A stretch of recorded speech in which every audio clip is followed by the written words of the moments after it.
Ah, será que é o Homem-Aranha? Ou será que é o Homem-Formiga? Nada disso. Hoje nós vamos falar de um inseto monstruoso, mas é escrito pelo Franz Kafka, A Metamorfose. Fica com a gente e descubra um pouquinho mais uma reflexão sobre esse livro. Bom, pessoal, vamos lá. Eu queria fazer uma resenha com vocês sobre a obra do Kafka.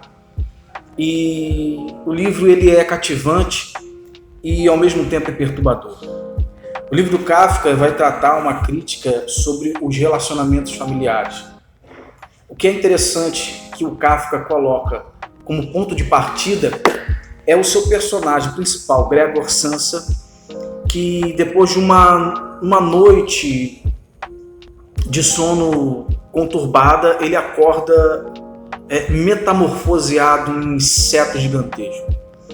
Gregor percebe-se que ele mudou, ele é diferente, ele é visto de forma diferente, ele se contempla, ele consegue se ver mudado, transformado, e ele tenta esconder.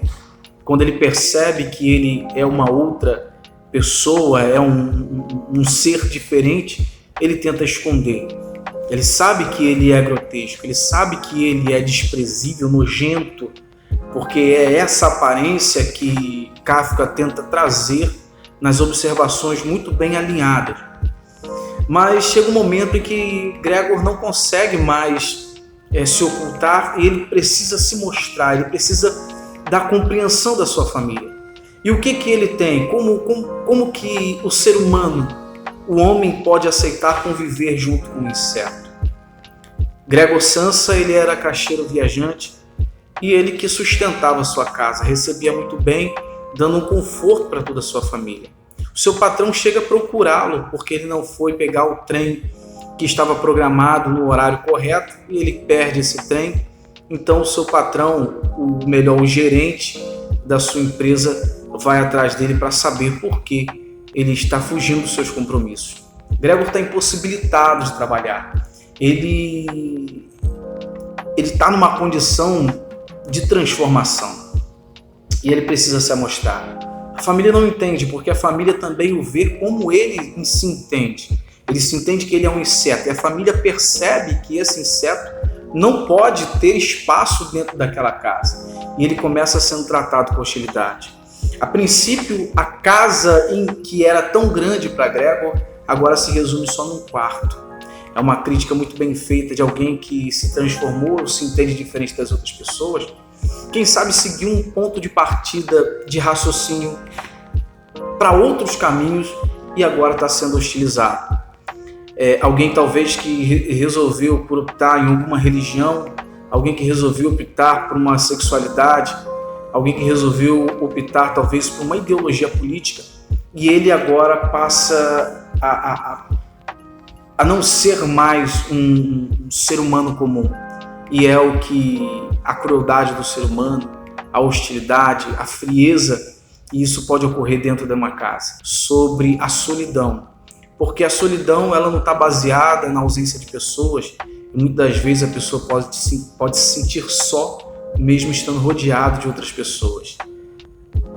Nós precisamos de pessoas que nos entendam, que consigam compreender as nossas motivações, que precisam compreender quem somos de verdade. Gregor tem uma admiração muito grande pela sua irmã Gretchen e o sonho dele era colocar ela num conservatório de música onde ela pudesse desenvolver o seu dom, a sua habilidade.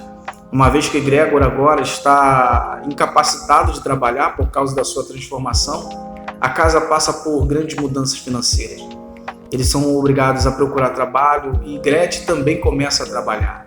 Gretchen, por certo tempo, compreende a transformação de Gregor e acaba demonstrando amor, afeto, cuidando dele por um tempo. Mas a partir do momento que o fardo começa a pesar no ombro dela, ela percebe que é melhor deixá-lo de lado. O amor é perdido, ou melhor, o amor é vencido pelas responsabilidades, pelas obrigações, mostrando como que é tão líquido o sentimento de algumas pessoas. Ela perde totalmente o afeto e ela dá a cartada final dizendo que era preciso se livrar do inseto que tanto atrapalha e se torna um fardo para o crescimento daquela família. Certa manhã, Gregor Samsa, ao acordar depois de sonhos agitados, viu-se em sua cama transformado num monstruoso inseto. Estava deitado de costas duras como uma couraça, e viu ao levantar um pouco a cabeça, a sua barriga encovada e escura, levemente arredondada e dividida por reforços arqueados, em cima da qual as cobertas, prestes a deslizar inteiramente, ainda mal podiam se suster.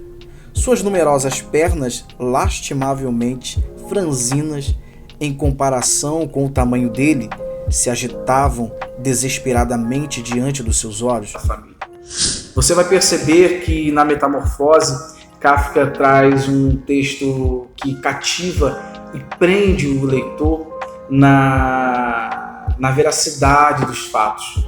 Kafka, ele é um crítico da sua época, é um dos autores também mais lidos e mais analisados e discutidos da literatura mundial.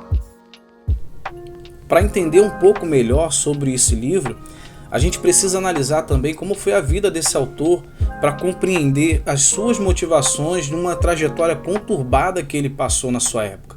Franz Kafka nasceu em 1883 na cidade de Praga, capital da atual República Tcheca. Formou-se em Direito na universidade local, mas trabalhou quase toda a vida como funcionário de companhias de seguros. Queixava-se que as suas funções de empregado lhe deixavam pouco tempo para escrever. Sua verdadeira paixão, é claro. E em 1917 foi diagnosticado com tuberculose e abandonou seu emprego, mas continuou escrevendo.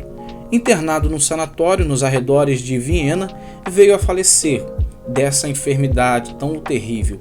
E em 1924, pouco antes de completar 41 anos, embora tcheco, Kafka considerava o alemão como a sua língua materna e por essa razão escrevia quase que exclusivamente nesse idioma. Deixou a obra razoavelmente extensa, em boa parte inacabada por causa da sua morte prematura. Quase todos os seus escritos foram publicados póstumamente por especial interesse de um amigo, Max Brod, que contrariou as instruções recebidas do autor para incendiá-los. Figura notável da literatura do século XX, Kafka deixou seu nome ligado a situações existenciais caóticas, opressivas, absurdas e sem saídas, temas que soube explorar como ninguém. Entre romances, contos, novelas, destaca-se A Metamorfose, a primeira obra de Kafka a ser publicada.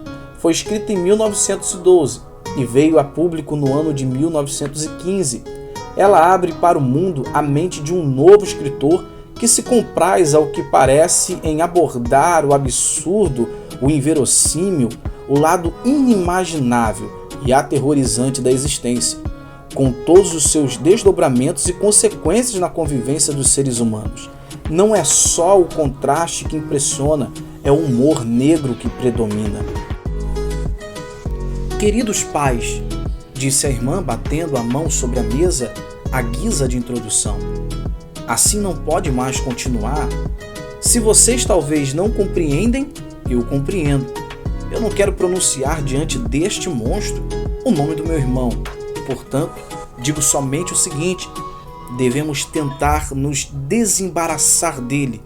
Temos procurado fazer de tudo o que é humanamente possível para cuidar dele e suportá-lo, e acredito que ninguém pode nos fazer a menor censura. É preciso que se vá, exclamou a irmã.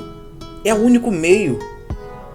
É preciso somente que o Senhor se livre da ideia de que é Gregor. Nós acreditamos nisso por tanto tempo e é exatamente nisso que reside a nossa infelicidade. Mas como é que essa coisa pode ser Gregor?